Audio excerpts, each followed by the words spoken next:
राष्ट्रीय मुक्त विद्यालय शिक्षा संस्थान में आप सभी का स्वागत। हम प्रोफेसर संध्या जी, अधिष्ठाता एवं विभागाध्यक्षा, शिक्षा संकाय इंदिरा गांधी राष्ट्रीय जनजाति विश्वविद्यालय अमरकंटक। आज हमारी चर्चा का विषय है समाज के संदर्भ में प्रधानाध्यापक एवं शिक्षक की भूमिका।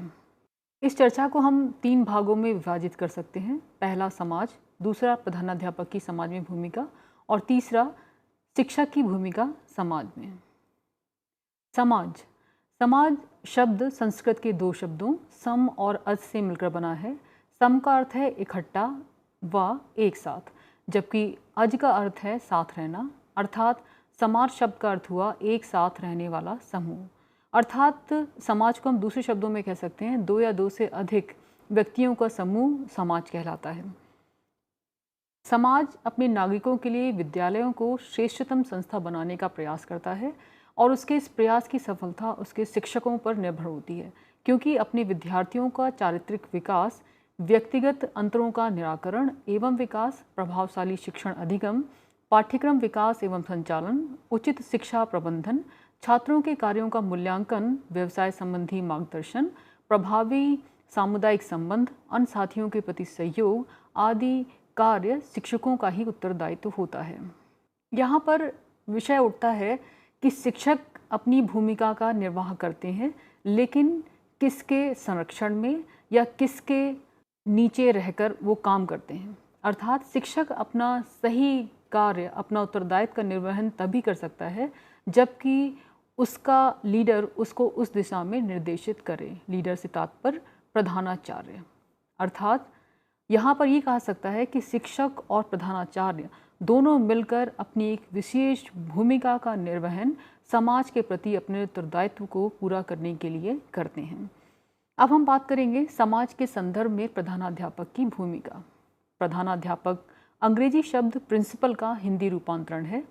प्रधानाध्यापक शब्द 2 शब्दों से मिलकर बना है, प्रधान प्लस अध्यापक। अर्थात विद्यालय के समस्त अध्यापकों में पद में सबसे बड़ा और प्रमुख, और दूसरा प्रधानाध्यापक का पद अत्यंत महत्वपूर्ण और उत्तरदायित्वपूर्ण होता है। प्रधानाध्यापक सर्वोच्च अधिकारी है।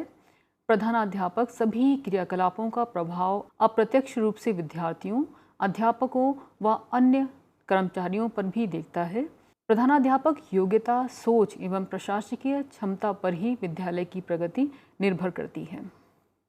पीसी रैन ने कहा प्रधानाध्यापक के बारे में कि घड़ी में प्रधान कमानी, मशीन प्रचक्र या जलयान में यंत्रीकरण को जो स्थान प्राप्त है वही स्थान किसी भी विद्यालय में प्रधानाचार्य का है।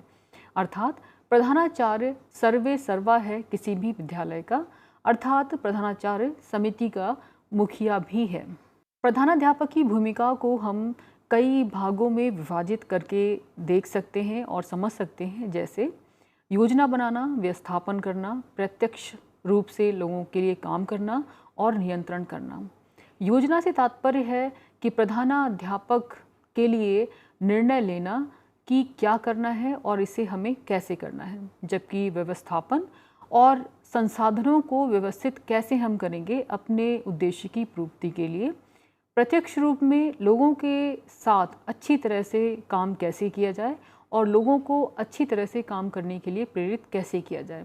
इसके साथ साथ कि जो भी प्रदर्शन है, विद्यालय समाज का एक अंग है और इस विद्यालय के अंदर में जो भी प्रदर्शन के रूप में जो भी गतिविधियां लोगों के सामने आती हैं, उसके पीछे जो लागत है उसके मापन का कार्य भी प्रधानाध्यापक की भूमिका के अंतर्गत आता है। प्रधानाध्यापक कई भूमिकाएं निभाता है, जैसे दबाव नियंत्रक का, मनोबल बूस्टर का, संसाधन आपूर्तिकर्ता का तथा वातावरण उत्पन्न करने वाला। प्रधानाध्यापक की भूमिकाओं को हम कई प्रकार से देख रहे हैं। दबाव नियंत्रक, मनोबल बूस्टर, संसाधन आपूर्तिकर्ता, वातावरण उत्पन्न करने वाला, कि कैसे अपने उद्देश्यों की पूर्ति के लिए हम चीज़ों को आगे बढ़ाएं। इसी के साथ साथ प्रधानाध्यापक अपनी प्रबंधन के लिए कई प्रबंधकीय शैलियों का भी उपयोग करता है, जैसे पारस्परिक प्रबंधकीय शैली, प्रबंधकीय शैली, विरोधात्मक शैली तथा सत्तावादी शैली। विद्यालय में कई कार्य होते हैं और उन कार्यों के लिए कई प्रकार के निर्णय भी लिए जाते हैं। जिसके अंतर्गत शामिल होना, समझौता करना, वार्ता करना, व्यापारगत धमकी, दबाव और निस्संदेह व्यापार जैसी गतिविधियां आती हैं। प्रधानाध्यापक की कुछ सामान्य भूमिकाओं के अलावा कुछ महत्वपूर्ण भूमिकाएं भी हैं, जैसे निर्देशक उत्कृष्टता को प्रोत्साहित करना, कि कैसे प्रधानाध्यापक एक निर्देशक के रूप में अपनी उत्कृष्टता को प्रोत्साहित करेगा। कक्षा में उसे जाना है और जाना चाहिए। शिक्षण चिंताओं के बारे में शिक्षकों के साथ में बात करें। कार्यक्रम का समीक्षा और उसका पुनरुद्धार कैसे किया जाए उसके बारे में भी चर्चा शुरू करें और विद्यालय के जीवन में उसकी सक्रिय भागीदारी होती है।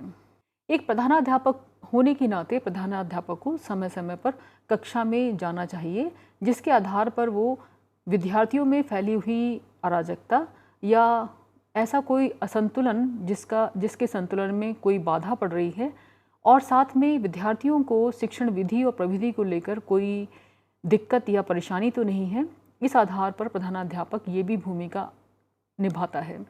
और अपने साथ ही शिक्षकों के साथ में जो शिक्षण चिंताएं हैं, आज के नवाचार के युग में कैसे हम शिक्षण विधियों और प्रविधियों का इस्तेमाल करके बाल केंद्रित क्रियाओं को प्रोत्साहित करें, इन सब बातों के ऊपर प्रधानाध्यापक को समय समय पर अपने शिक्षकों के साथ बात करनी चाहिए। कोई भी कार्यक्रम अगर हमें प्रायोजित करना है तो उस कार्यक्रम की समीक्षा और उसके अंदर हम कैसे सुधार कर सकते हैं, ये काम भी प्रधानाध्यापक का ही है। साथ में प्रधानाध्यापक की विद्यालय जीवन में सक्रिय भागीदारी होती है, यानी कि प्रधानाध्यापक की एक विशेष भूमिका है अपनी चीज़ों को विद्यालय के रूप में निभाने के लिए। प्रधानाध्यापक अलग अलग तरीके से अध्यक्ष होता है, जैसे कि पारस्परिक अध्यक्ष, प्रबंधकीय अध्यक्ष तथा प्रतिकूल अध्यक्ष। हम बात करते हैं पारस्परिक अध्यक्ष की।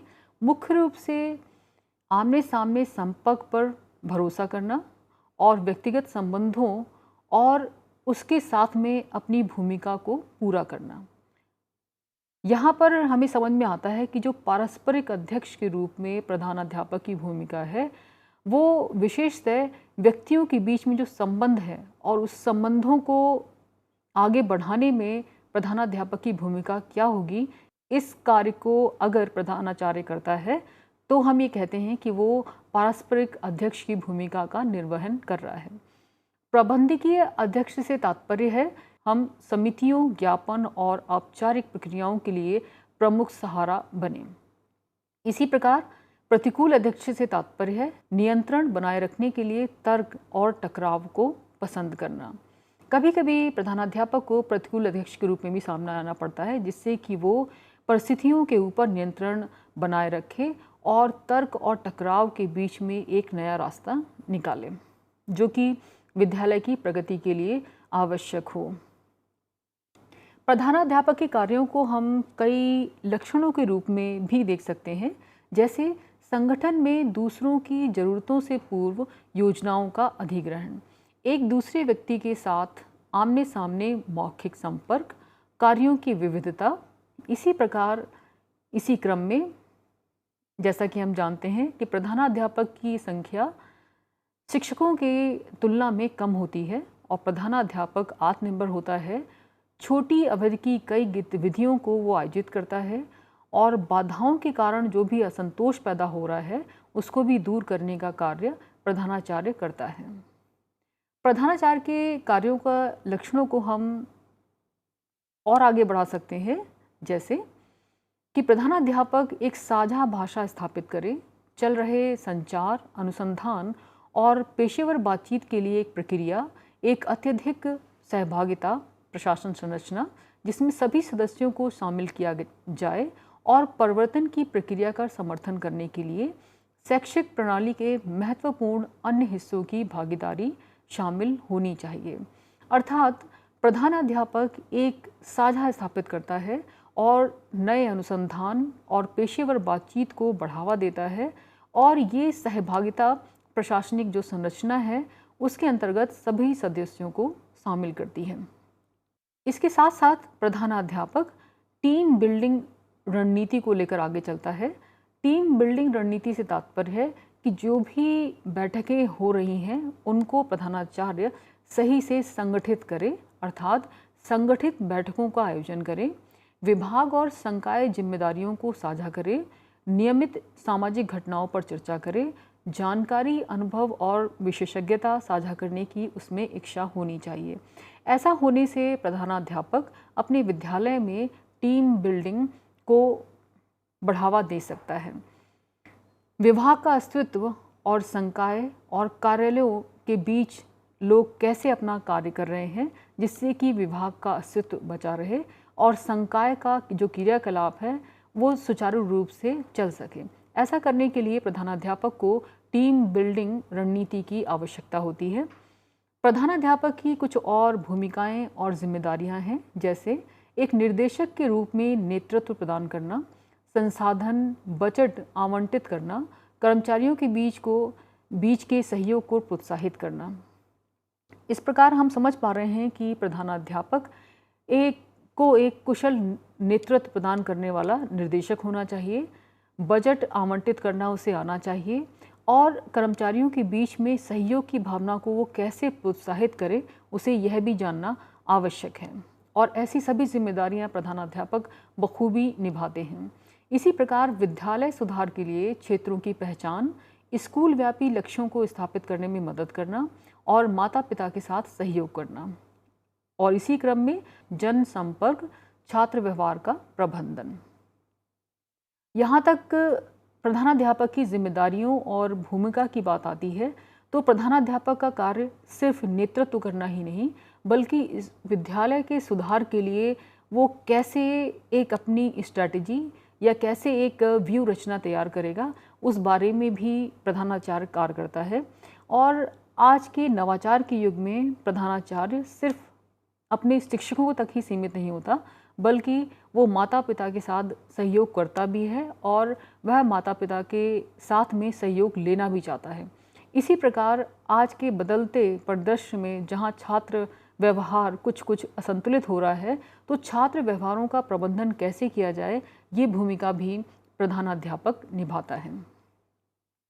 यहाँ तक हमने समझा कि प्रधानाध्यापक की समाज के प्रति एक विशेष जिम्मेदारी है और एक विशेष भूमिका है, और प्रधानाध्यापक समाज के प्रति अपनी जिम्मेदारी और भूमिका को अपने विद्यालय के माध्यम से स्थापित करने की कोशिश करता है। इसी क्रम में समाज के संदर्भ में शिक्षक की क्या भूमिका है? शिक्षक एक नेता, शिक्षक एक गाइड, शिक्षक एक निर्देशक, और शिक्षक के कई कर्तव्य जैसे कक्षा को व्यवस्थित करना, पाठ योजना को लिखना और लिखित पाठ योजना के आधार पर छात्रों को निर्देशन प्रदान करना।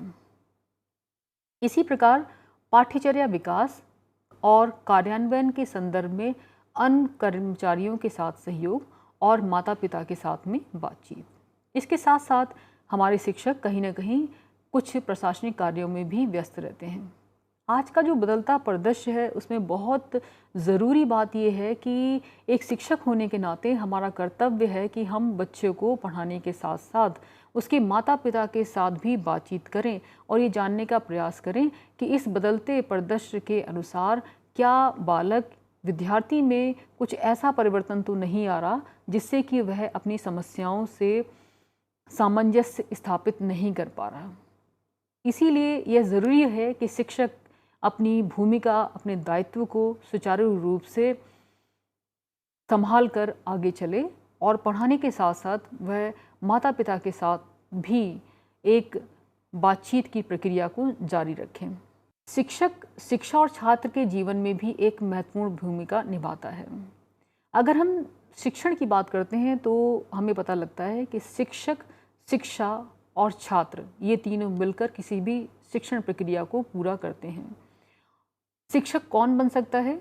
उचित दृष्टि, अनुभव और शिक्षा की डिग्री वाले व्यक्ति शिक्षण पेशे में आसानी से प्रवेश कर सकते हैं। शिक्षण नौकरी केवल नौकरी की तुलना में एक बड़ी जिम्मेदारी है। इसका देश के विकास और कल्याण पर असर पड़ता है। इसको हम एक उदाहरण के रूप में जान सकते हैं कि जहाँ पर एक सर्जन एक बार में एक ही मरीज़ की बीमारी को दूर करने का प्रयास करता है, वहीं एक शिक्षक एक साथ 50 या 100 बच्चों के मनोबल को बढ़ाता है और उनके अंदर सकारात्मक दृष्टिकोण को जागृत करता है। शिक्षक की जो भूमिका है पहले की तुलना में आज काफ़ी विविध है और लगभग हर व्यवसाय में शिक्षक अपनी एक व्यापक भूमिका निभाता है। एक शिक्षक होने के नाते हमारी जो उत्तरदायित्व है वो दूसरों की तुलना में बहुत ज़्यादा है, क्योंकि हम सिर्फ बच्चे को शिक्षित नहीं कर रहे हैं बल्कि उसका सर्वांगीण विकास करने की कोशिश कर रहे हैं। और इस सर्वांगीण विकास की कोशिश करने से तात्पर्य है कि हम शिक्षण के माध्यम से एक संभ्रांत भारतीय नागरिक का निर्माण कर रहे हैं और इसीलिए शिक्षक को टॉर्च बियरर भी कहा गया है। शिक्षक एक ऐसा दीप है जो कि हजारों दीपक को एक साथ जलाने का कार्य करता है। अर्थात एक शिक्षक एक दीपक है और ये दीपक अपने जैसे कई दीपकों को आगे बढ़ाने का कार्य करता है, जो कि राष्ट्र के निर्माण में अपनी विशेष भूमिका का निर्वहन करते हैं। जब हम कोई भी शिक्षण प्रक्रिया से गुजरते हैं तो उसके बाद में हमारे अंदर एक पेशेवर क्षमता का विकास होता है और यह पेशेवर क्षमता का विकास हम अपने शिक्षक के माध्यम से ही ग्रहण कर पाते हैं। एक शिक्षक विद्यार्थियों को शिक्षा के माध्यम से जीवन में, व्यवहार में सच्चाई की शिक्षा देता है। विद्यार्थियों को जो भी कठिनाई होती है, जो भी जिज्ञासा होती है और वो जो भी जानने का प्रयास करते हैं, उन सब के लिए वे अपने शिक्षक पर ही निर्भर करते हैं। इसीलिए शिक्षक को ज्ञान का भंडार या नॉलेज ऑफ इंसाइक्लोपीडिया कहा गया है। इस प्रकार हम पाते हैं कि एक शिक्षक एक मार्गदर्शन के रूप में भी काम करता है और शिक्षक के मार्गदर्शन में प्रत्येक व्यक्ति, बालक शिक्षा को उसके वास्तविक अर्थ में ग्रहण कर मानवीय गतिविधियों को प्रत्येक क्षेत्र में उसका प्रचार और प्रसार करता है। अर्थात समाज के संदर्भ में शिक्षक की एक विशेष भूमिका है और शिक्षक की यह भूमिका ही व्यक्ति को मानवीय गतिविधियों में प्रचार और प्रसार का मौका और अवसर प्रदान करती है। इस प्रकार हमने समाज के संदर्भ में प्रधानाध्यापक एवं शिक्षक की भूमिका को जानकर यह समझने का प्रयास किया कि प्रधानाध्यापक और शिक्षक दोनों ही समाज में एक विशेष भूमिका का निर्वहन करते हैं। जहाँ पर प्रधानाध्यापक की भूमिका एक विद्यालय में सर्वोपरि है, सर्वोच्च है, वहीं एक शिक्षक एक कैटलिस्ट की तरह कार्य करता है, जिससे कि वो समाज के लिए भावी नागरिकों का निर्माण कर सके और ऐसे भावी नागरिक जिनके अंदर राष्ट्र प्रेम हो, राष्ट्रीय भावना हो और भारतीय मूल्य हो। इस प्रकार इन तीनों चीज़ों को संगठित करके जो विद्यार्थी हमें प्राप्त होता है, उसमें कोई भी शक नहीं किया जा सकता कि वो हमारे समाज और वो हमारे देश के लिए अपनी भूमिका का निर्वहन पूरी जिम्मेदारी के साथ में करेगा। हम आशा करते हैं कि आप सभी ने इस प्रकरण के माध्यम से प्रधानाध्यापक और शिक्षक की भूमिका को अच्छी तरीके से समझ लिया होगा। धन्यवाद। हिंदुस्तान के हर कोने में नौजवानों के पास प्रतिभा है, उन्हें अवसर चाहिए। NIOS has been providing opportunities to youth for their development. Some of them have brought great laurels to the institute. With NIOS, many Divyang students have proved their strength. Join NIOS and make a difference.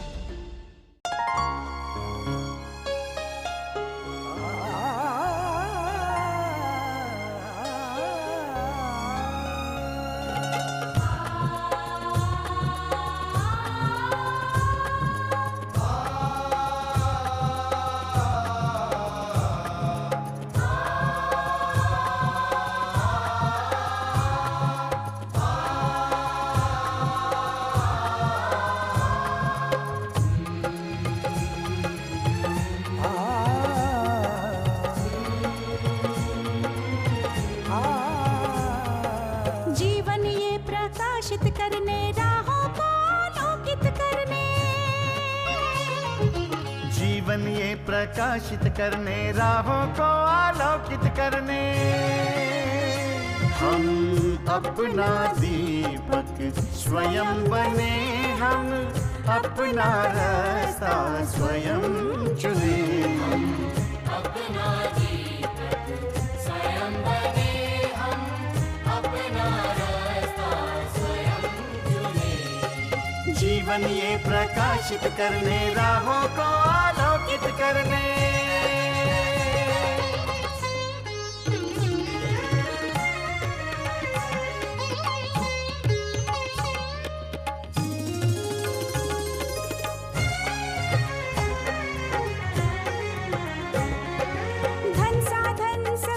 सीमा से विद्यालय जो मुक्त हो, धन साधन समय की सीमा से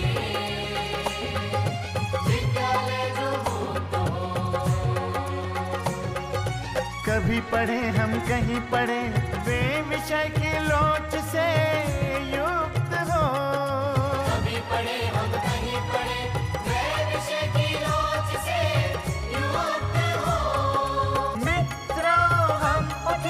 और जागे, मंजिल आने की ध्वनि सुने।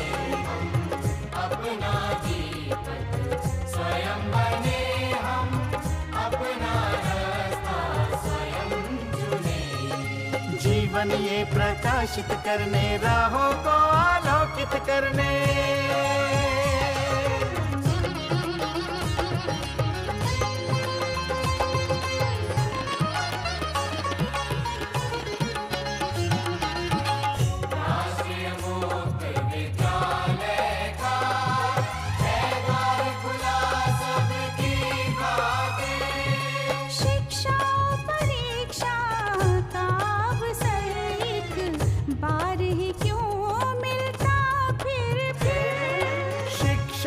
परीक्षा का अवसर एक बार ही क्यों मिलता फिर दुनिया में इसके केंद्र बात।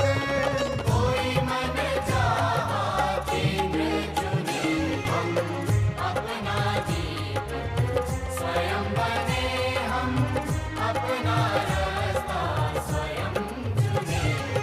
कोई मन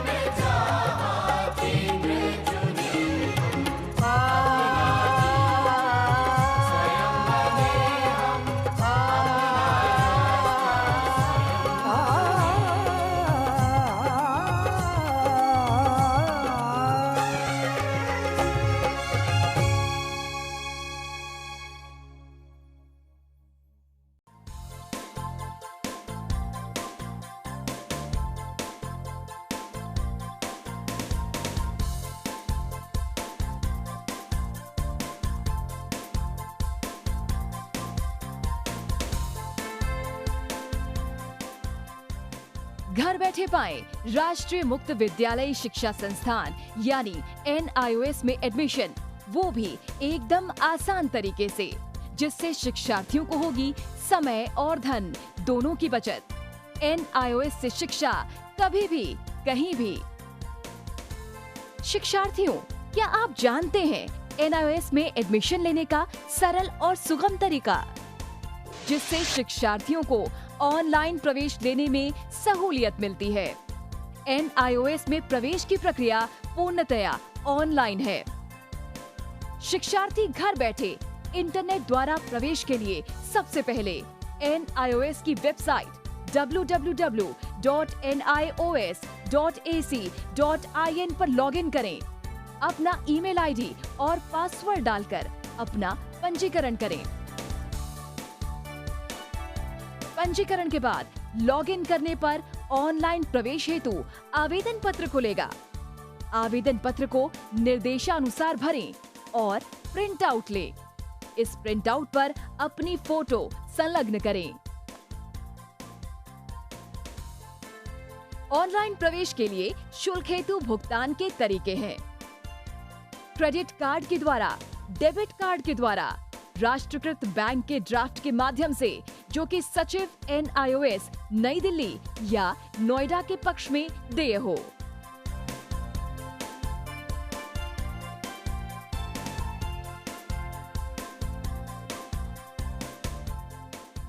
भरे हुए आवेदन पत्र के साथ साथ डिमांड ड्राफ्ट और संलग्न किए जाने वाले दस्तावेज हैं जन्म रजिस्ट्रार के जिला कार्यालय से जारी जन्म प्रमाण पत्र की सत्यापित प्रति, जिसमें जन्म तिथि अंकित हो, पिछले विद्यालय से प्राप्त विद्यालय छोड़ने का प्रमाण पत्र जिसमें आवेदक की जन्म तिथि लिखी हो, प्रवेश फॉर्म का प्रिंट आउट NIOS के संबद्ध क्षेत्रीय केंद्रों पर 10 दिनों में पहुंच जाना चाहिए, अन्यथा उचित दस्तावेज न लगे होने पर आवेदन फॉर्म रद्द किया जा सकता है।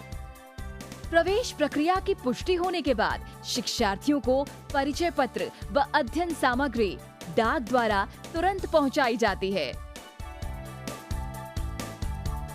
ऑनलाइन प्रवेश एक बहुत ही सुगम और सुविधाजनक प्रवेश प्रणाली है। Online on time for safe and secure admission.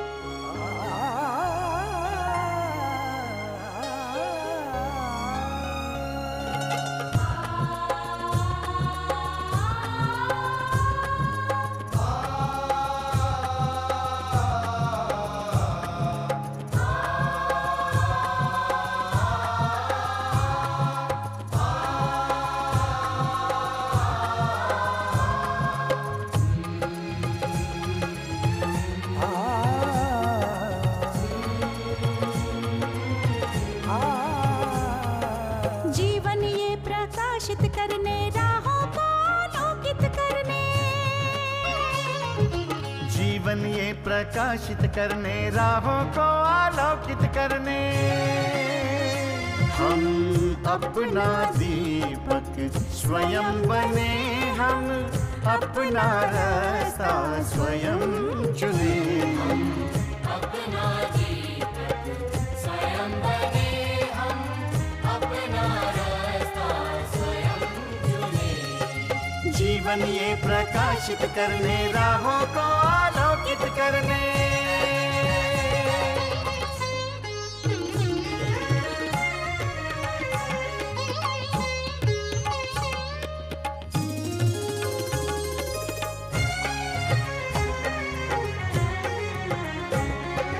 धन साधन समय की सीमा से विद्यालय जो मुक्त हो, धन साधन समय की सीमा से विद्यालय जो मुक्त हो।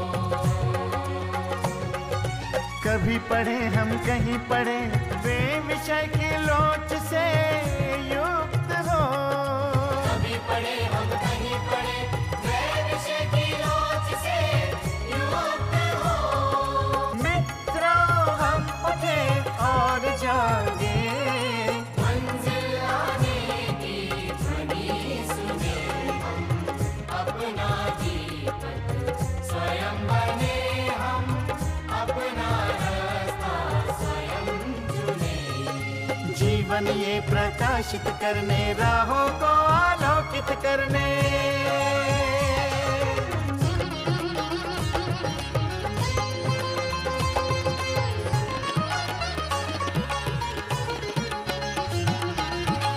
राष्ट्रीय मुक्त विद्यालय का है द्वार खुला सबकी बातें। शिक्षा परीक्षा का अवसर एक बार ही क्यों मिलता फिर। शिक्षा और परीक्षा का अवसर एक बार ही क्यों मिलता फिर।